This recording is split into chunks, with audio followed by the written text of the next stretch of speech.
The Bambino, Mancini yelled before he saw Vito coming down the stairs. He stood along with the other men.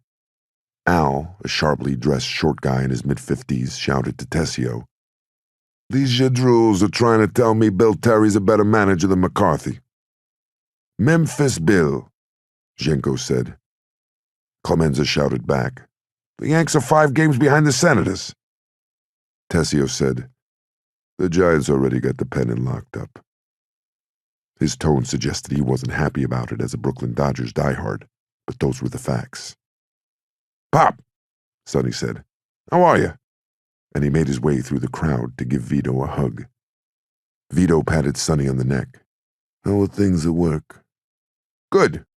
Sonny pointed to an open doorway between the living room and dining room, where Tom had just emerged carrying Connie in his arms, Fredo and Michael at his side.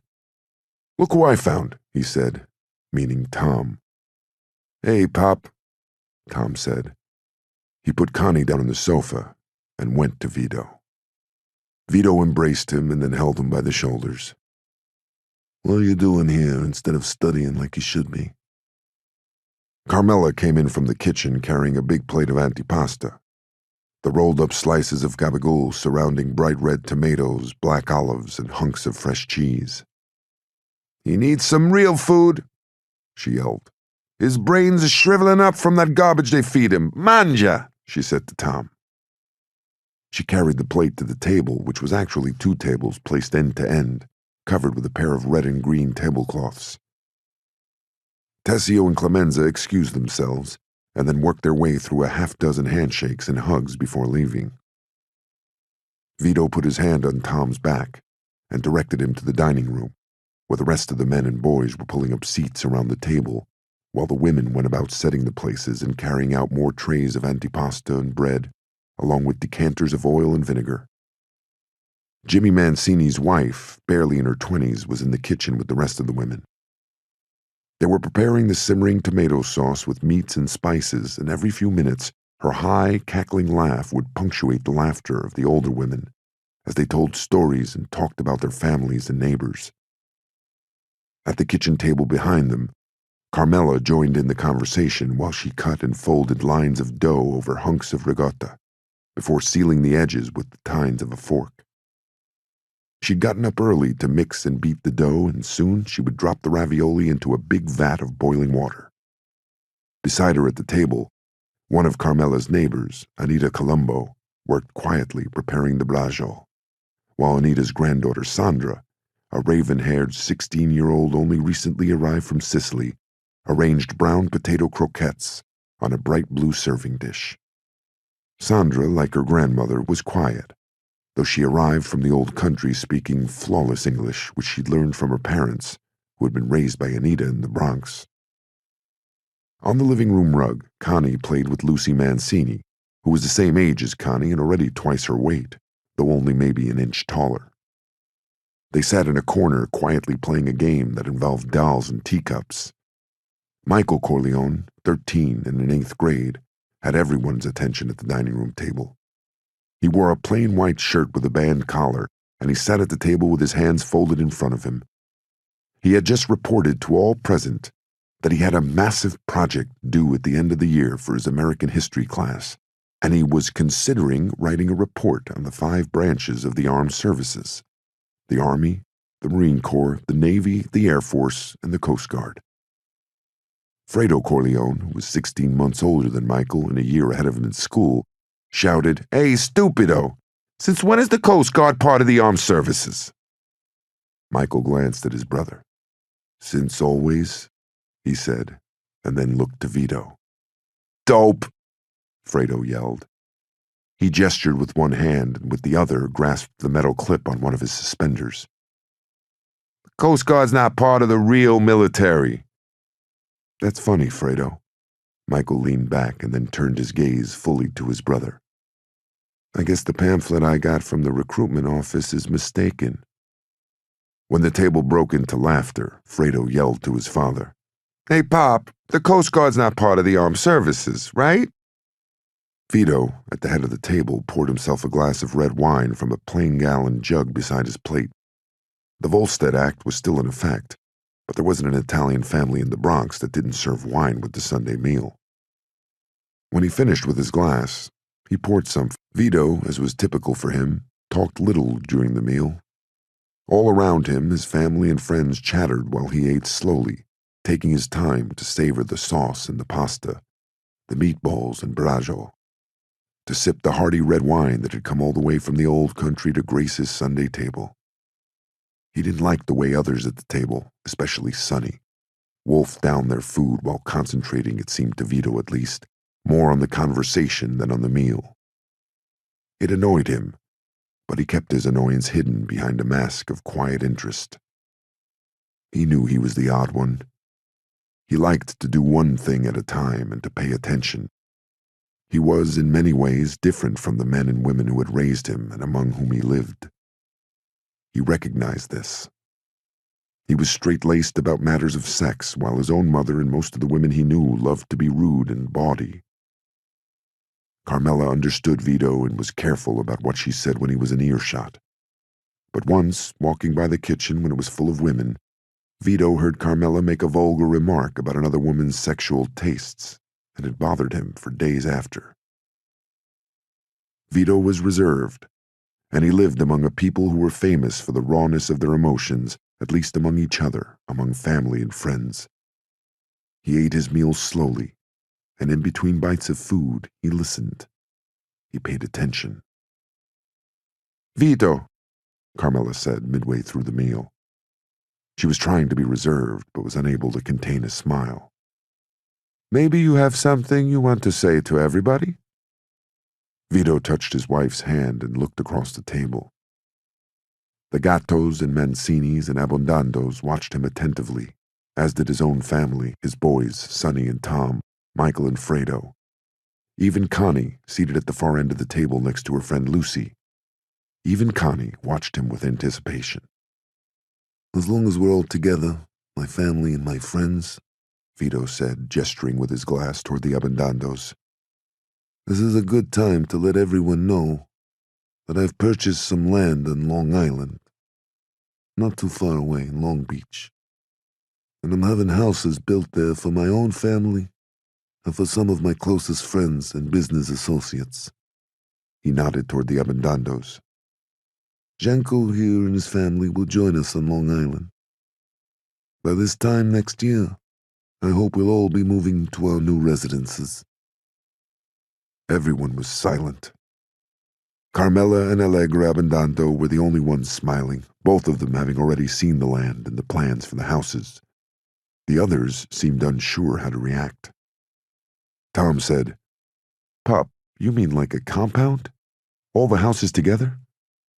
"Si, esattamente," Allegra said, and then was silent when Jenko gave her a look. "There are 6 lots," Vito said, "and eventually we'll build houses on all of them. For now, under construction, there are houses for us, the Abbondandos, Clemenza and Tessio, and another one for our associates when we need them close by." "It's got a wall around all of it," Carmela said, "like a castle." "Like a fort?" Fredo asked. "Si," Carmela said, and laughed. Michael said, "What about school?" Carmela said, "Don't worry, you finished the year here." "Can we go see it?" Connie shouted. "When can we go see it?" "Soon," Vito said. "We'll make a picnic. We'll go out and spend the day." Anita Colombo said, "God has blessed you with good fortune. We will miss you, though." She clasped her hands in front of her as if in prayer. "The neighborhood will never be the same without the Corleones." "We will always be nearby for our friends," Vito said. "This I promise to all of you." Sonny, who had been uncharacteristically quiet. 4. Sonny stretched out on his bed, hands folded under his neck, feet crossed at the ankles.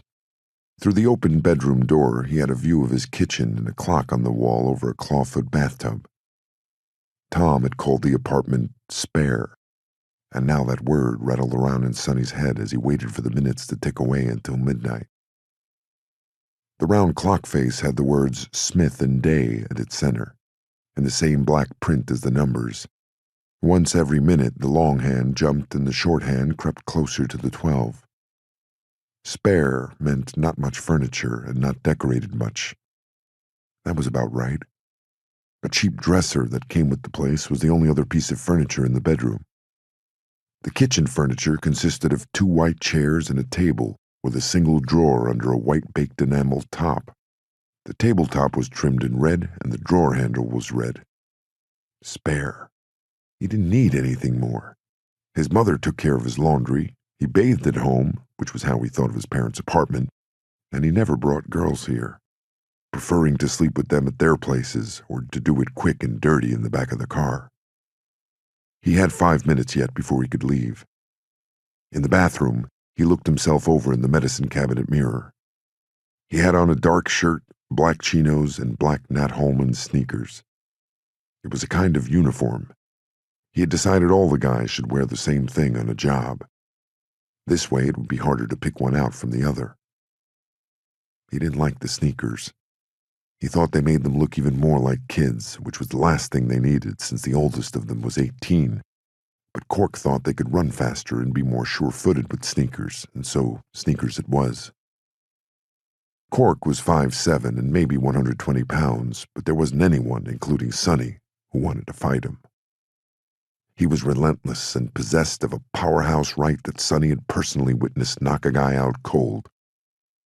The mug was smart, too.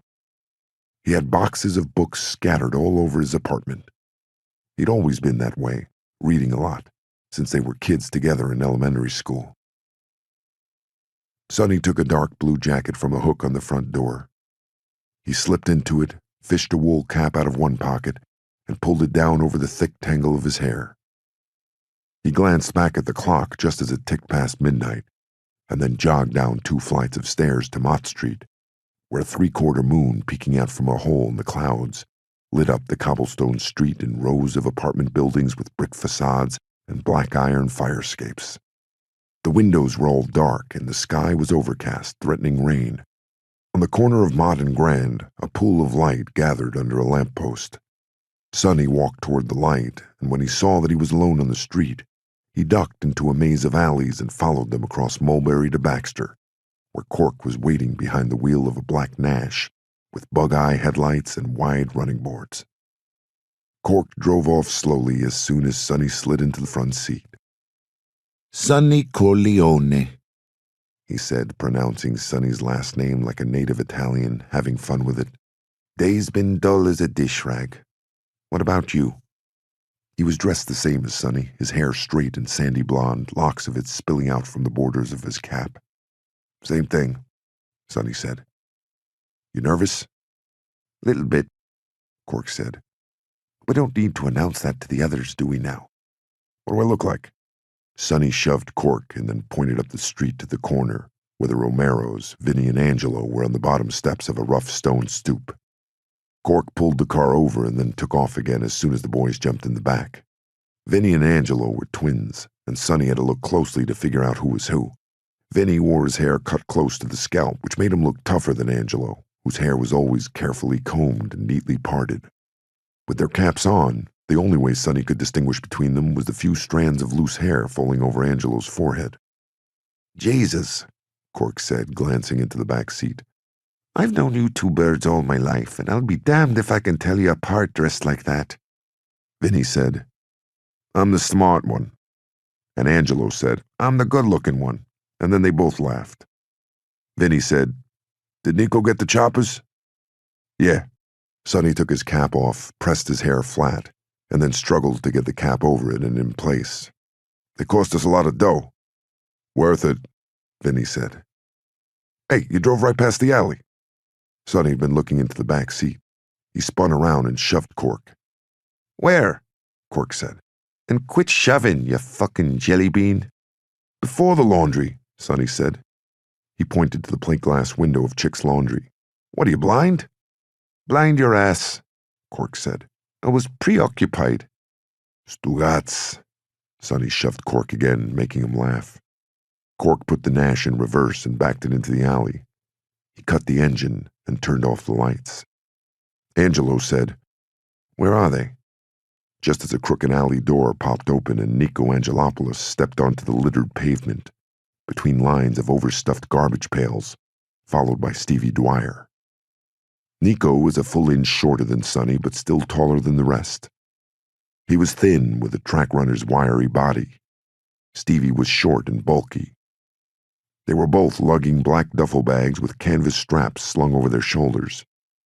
From the way the boys were moving, the bags looked heavy. Nico squeezed into the front seat between Cork and Sonny. "Wait till you see these things." Stevie had put his bag down on the floorboards and was in the process of opening it. "We better pray these Tommy guns aren't a heap of garbage." "A heap of garbage," Cork said. "We didn't test fire them. I told this Sonny put the gat back in the duffel bag. "How many magazines did we get?" "What's on it now and one extra for each," Nico said. Sonny said to the twins, "You Palookas think you can handle these?" Angelo said, "I know how to pull a trigger." Vinny said, "Sure, why not?" "Let's go over it." Sonny nudged Cork. The Nash pulled onto the street and he leaned into the back. "Big thing is," he said, "like before, fast and loud so that everybody's confused but us. We wait till the truck's loaded. There's one lead car and one trailer. Soon as the lead car passes, Cork pulls in front of the truck. Vinny and Angelo, you get out throwing lead. Shoot high. We don't want to kill anybody. Me and Nico go right for the cab and get the driver and whoever's riding shotgun. Stevie's got the back of the truck in case somebody's there. But nobody's gonna be there," Stevie said. "Right? You haven't seen anybody riding in the back. All that's in the back is liquor," Sonny said. "But you never know, so be ready." Stevie took a Tommy gun from the duffel bag and tested the feel of it in his hands. "I'll be ready," he said.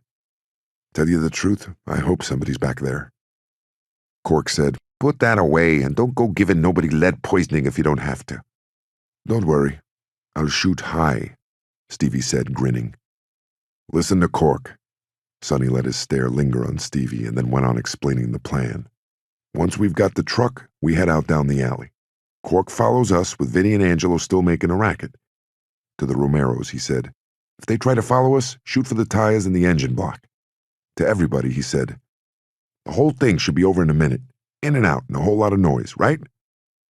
"Good," the Romero brothers said. "Remember," Sonny said, "they don't know what's going on. We do. They're the ones confused." Cork said, "Confused as a hungry baby in a room full of strippers." When nobody laughed, he said, "Jesus, where's your sense of humor?" Stevie said, "Just drive, Corcoran."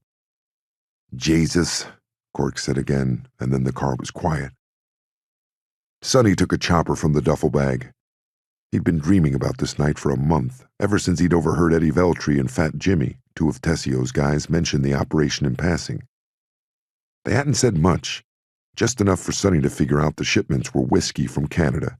They were unloading at the Canarsie Piers, and the whiskey was Giuseppe Mariposa's.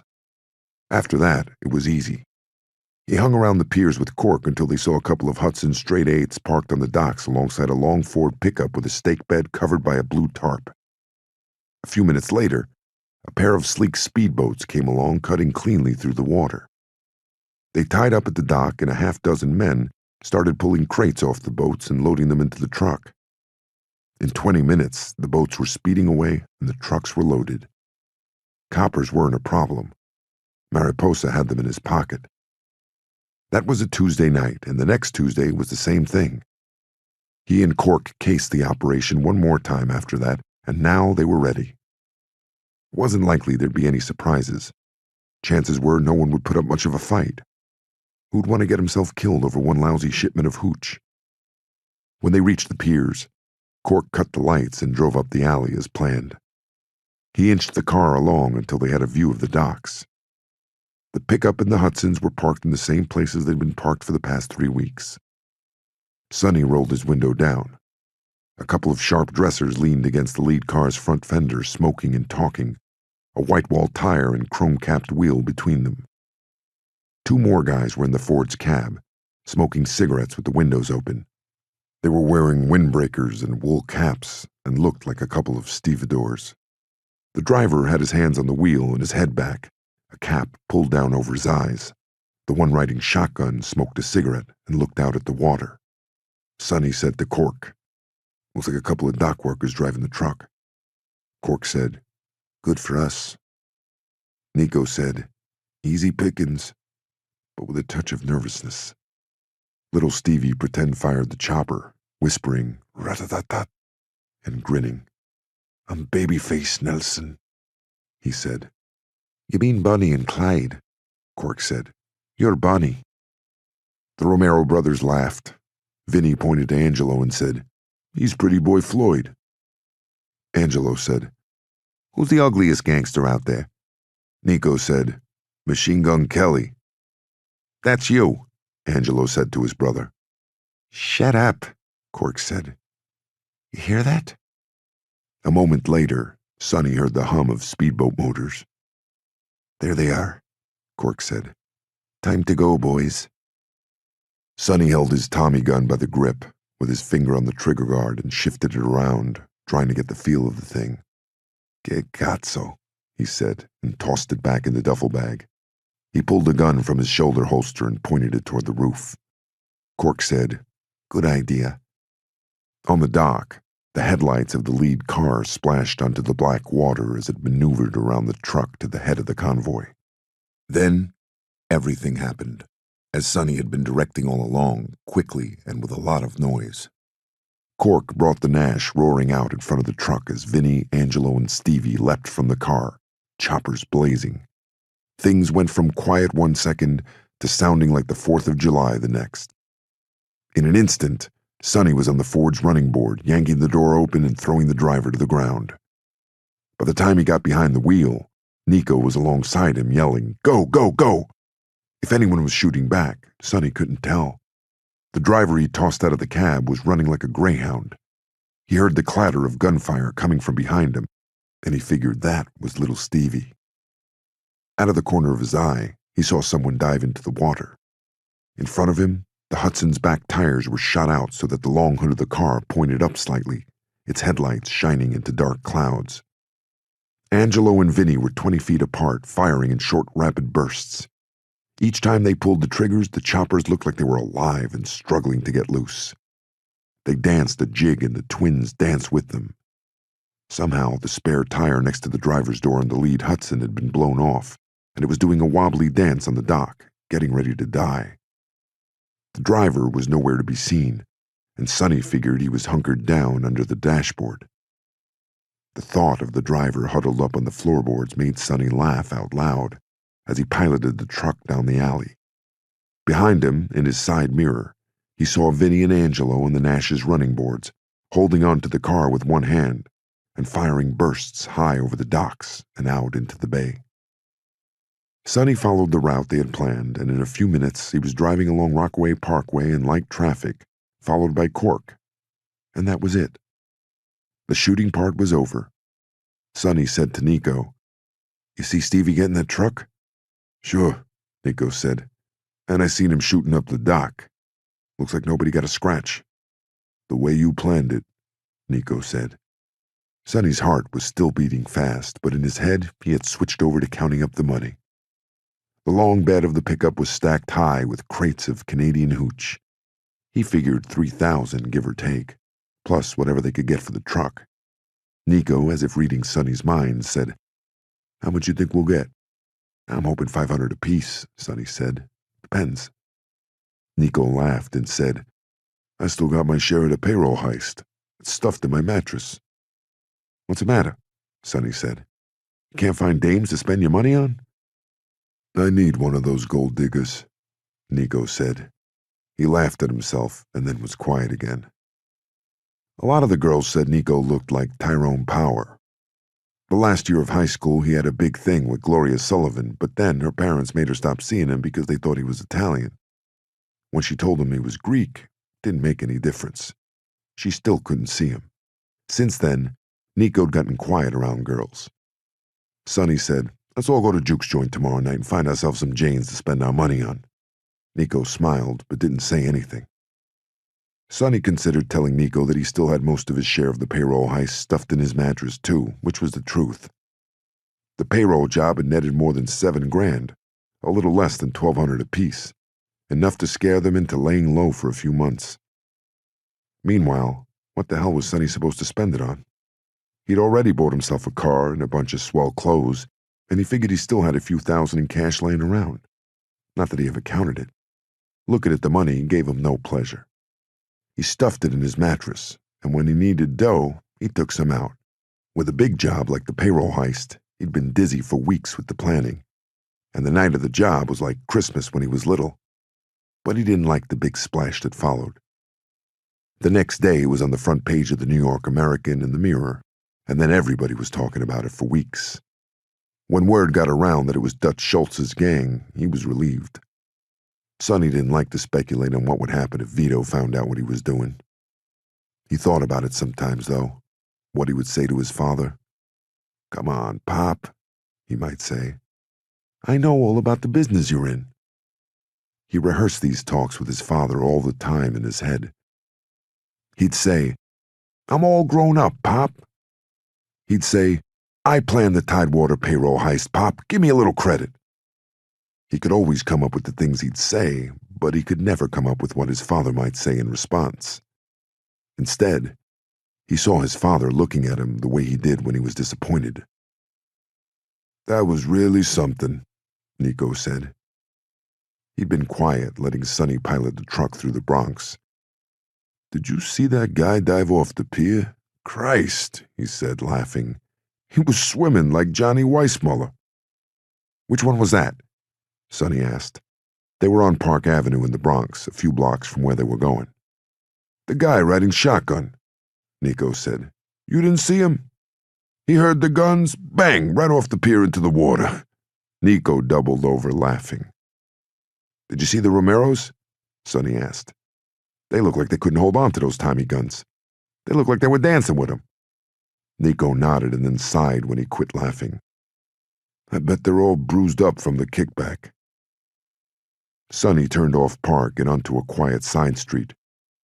He pulled up to the curb in front of a warehouse with a rolling steel door, and Cork pulled up behind him.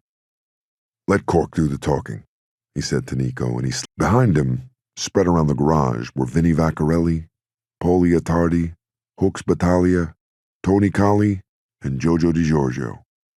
Cork knew Hooks and Jojo from the neighborhood and the others by reputation. They were the big kids on the street when he was little. They all had to be in their late 20s at least by now, given he'd been hearing about them since kindergarten. Luca Brazzi was a lot older, maybe late 30s, around there. They all looked like tough guys. They stood with their hands in their pockets, leaning against the wall or a stack of crates, or they had one hand in a jacket pocket or arms crossed over their chest. They all wore Homburgs or fedoras except for Hooks, who was the oddball on a plaid pork pie hat. "Son of a bitch," Nico said, looking into the garage. "I wish Sonny were with us." Cork rolled down his window and motioned for Vinny and Angelo to get on the running board. "Let me talk," he said to them once they were on the truck. He started the pickup and pulled it into the garage. Two of Luca's boys closed the warehouse door as Cork got out and joined Vinny and Angelo. Nico came around the truck and stood beside them. The garage was brightly lit by a line of hanging lamps that cast a bright glare onto an oil-stained, cracked concrete floor. There were piles of crates and boxes here and there, but for the most part, the place was empty. The gurgling sound of water running through pipes came from someplace above them. At the back of the garage, a partition with a door next to a large window appeared to be an office space. Light bounced off white Venetian blinds in the window. Luca Brazzi went to the back of the truck while his men closed in around him. He dropped the tailgate, threw back the tarp, and found Stevie Dwyer wedged between liquor crates and pointing his Tommy gun at him. Luca didn't flinch, but his men all went for their guns. Cork yelled, "For Christ's sake, Stevie, put that thing down!" "Hell," Stevie said. "There's no room to put it down back here." Hooks Battaglia shouted, "Well, point it at the ground, you fucking moron." Stevie hesitated a second, a smirk on his lips, and then pointed the muzzle at his feet. "Get off the truck," Luca said.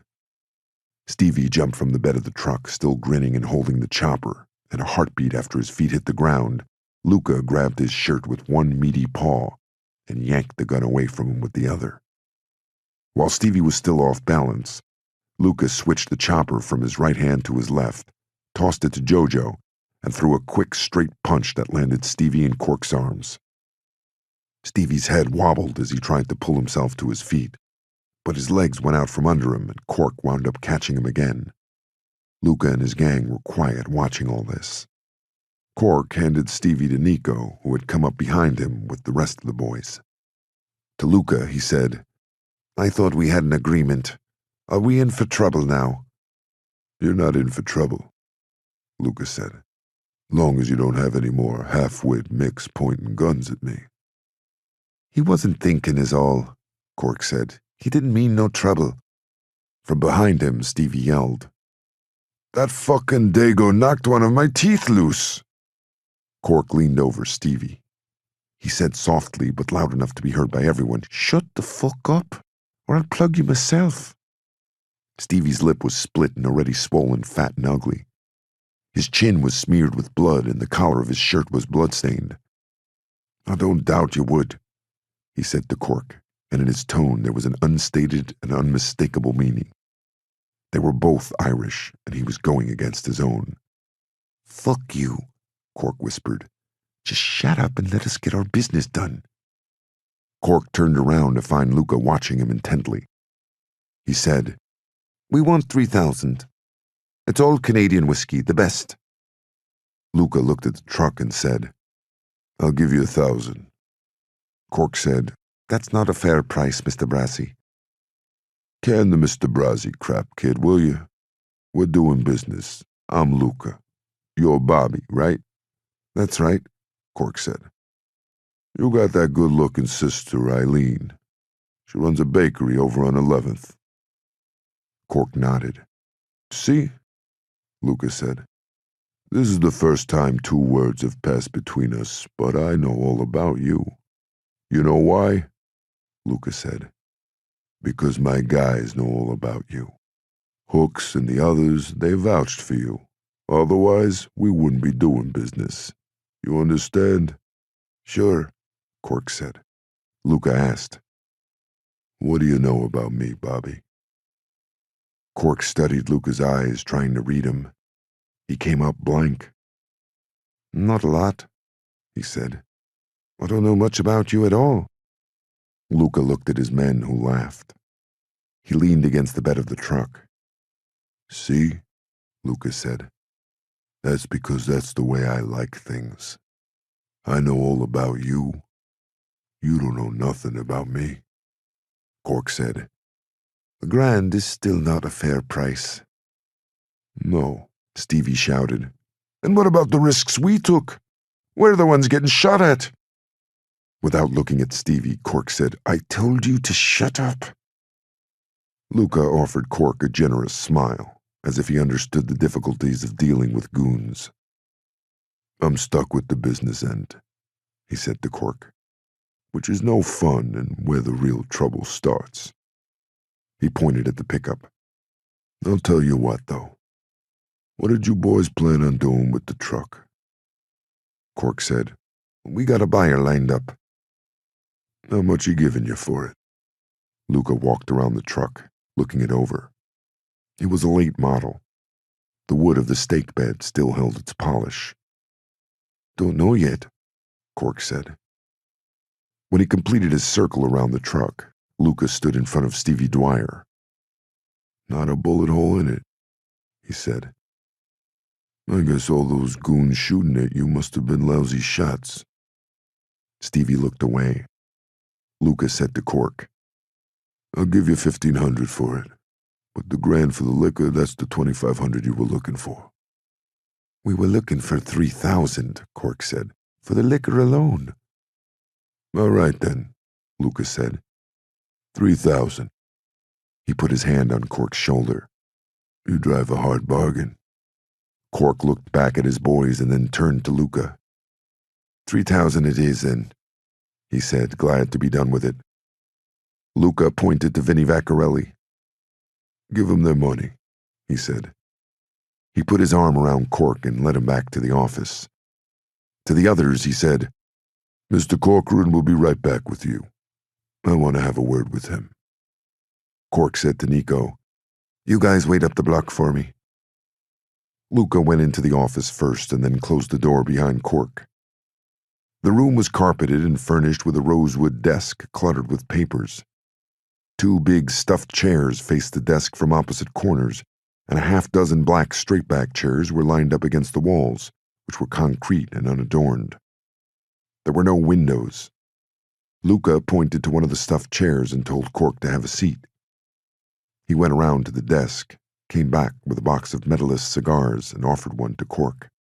Cork said thanks and put the cigar in his shirt pocket. "Listen," Luca said. He pulled up a chair in front of Cork. "I don't give a rat's ass about you or your boys. I just want you to know a few things. First," he said, "the guy you're stealing from, when he finds out who you are, he's gonna kill the whole lot of you." "That's why we're working with you," Cork said. "Long as you keep us out of it, he won't find out." Luca said, "How do you know someone won't recognize you?" "Nobody knows us. Last year, we were all in school." Luca was silent a long moment, watching Cork. "You're smart," he said, "but you're thick-headed, and I'm not your mother. I gave you the straight dope. You keep doing this, you're gonna wind up dead. Me? I don't like Mariposa, and I'm not scared of him.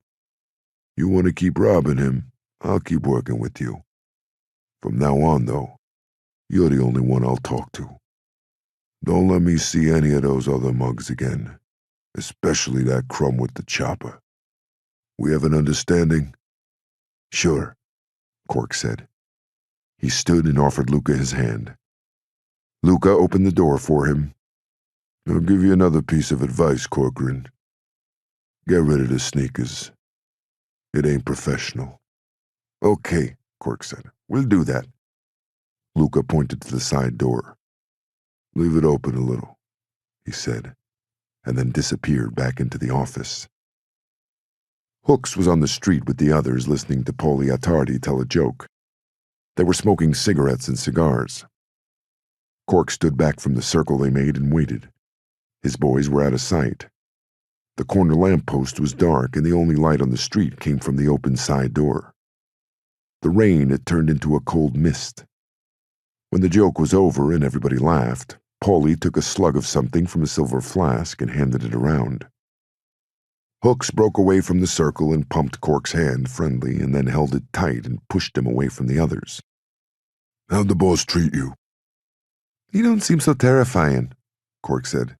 "He's a big one, though, I'll give you that." Hooks didn't say anything right away. Though he was probably near 30, he still had a baby face. A few curls of auburn hair pushed out from under the circle of his pork pie hat. "What did he tell you?"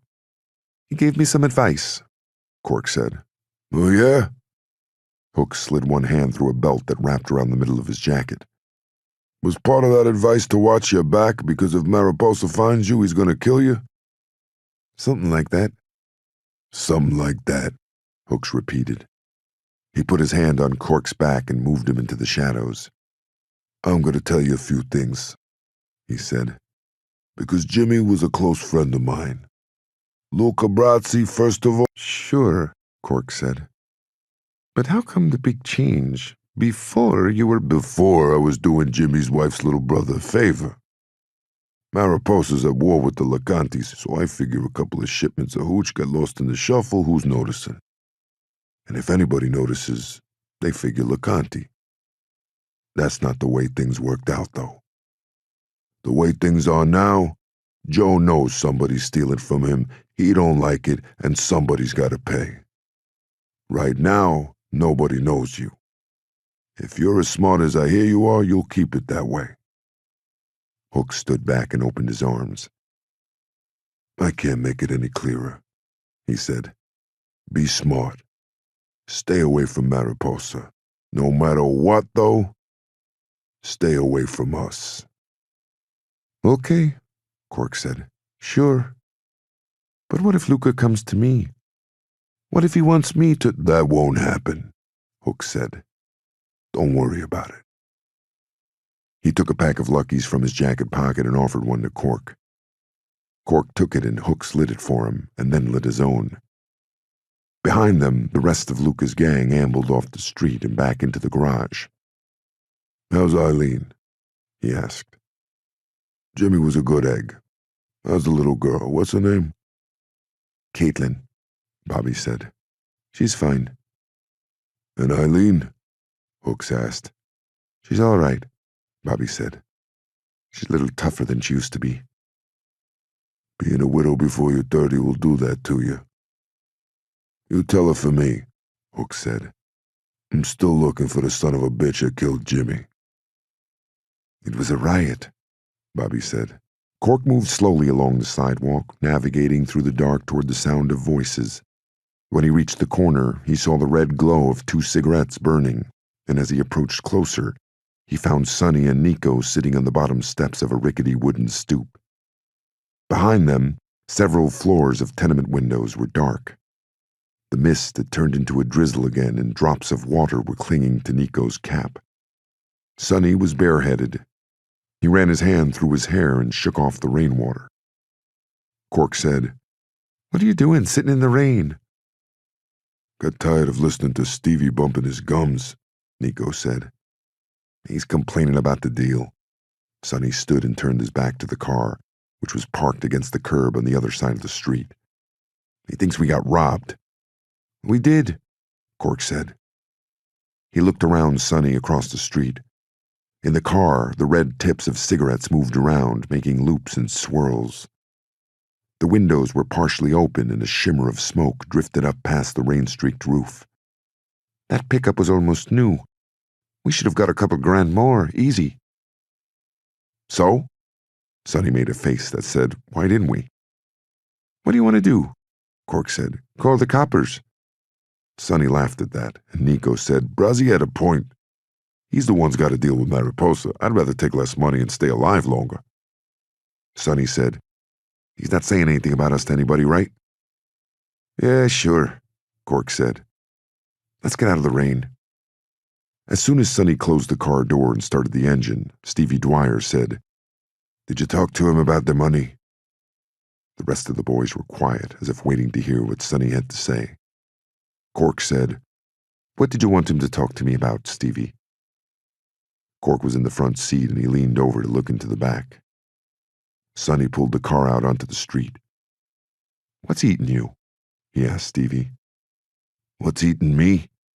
Stevie ripped off his cap and slapped it against his knee. We got robbed is what's eating me. The truck was worth 3 grand by itself. Cork said, Sure, if you could sell it on the street, but who's buying a truck with no papers? Not to mention, Nico said, a truck that's getting you a bullet in the back of the head, the wrong person sees you driving it. That's a good point, too, Sonny said. Cork lit a cigarette and then rolled down his window to let some of the smoke out. We did okay, he said to Stevie, considering we didn't have anything to bargain with. Luca was holding all the cards. No one else is buying Mariposa's hooch from us. Nobody. He knows that. He could have offered us $1.50, we'd have had to take it. Ah, bullshit, Stevie said. He jammed his cap on and fell back in his seat. Cork said, You're just sore 'cause Luca busted you in the mouth. Yeah, Stevie shouted, and his shout came out like an explosion. And where the hell were all my buddies? He yelled, looking around the car wildly. Where the hell were you guys? Angelo, who was probably the quietest of the gang, twisted around to face Stevie. What did you expect us to do? He asked. Shoot it out with them? You could have stuck up for me, Stevie said. You could have done something. Cork tilted his cap up and scratched his hair. Come on, Stevie, he said. Vito flipped through a thick stack of blueprints for the Long Island estate. He loosened his tie as he went over the floor plans, already seeing in his mind's eye the furnishings he imagined for each of the rooms in his house. Out back, he planned a flower garden in one part of the yard and a vegetable garden nearby. In Hell's Kitchen, in the postage stamp of courtyard dirt behind his old apartment building, in the days when he was just starting the olive oil business, He nurtured a fig tree for several seasons before a deep frost finally killed it. For years, though, friends were pleased when he brought them figs from the tree, and amazed when he told them that they grew right there in the city in his backyard. Often one friend or another would come back to his building with him, and he'd show them the fig tree, where its brown stems and green leaves sprouted close to the red brick of the courtyard wall, its roots reaching down under the building, clinging to the basement and the heat of the furnace through the winter. He had set up a little table in the courtyard with a few folding chairs, and Carmela would bring down a bottle of grappa and some bread and olive oil, and maybe some cheese and tomatoes, whatever they had, and she'd make a little dish for him and their guests. Carmela would join him, often with the kids sometimes, and while the kids played in the yard, she'd listen as if once again fascinated while he explained to his neighbors how he carefully wrapped the tree in burlap, covered it with a tarp after each September crop of figs, bundling it up for the coming winter. Often after work, even through the fall and winter, he'd stop by the courtyard to check on the fig tree before going up to the apartment. The courtyard was quiet, and though it belonged to the whole apartment building, the neighbors had ceded it to him without his asking. Not once in all the years he'd lived in Hell's Kitchen, with the clatter of the freight trains rumbling down the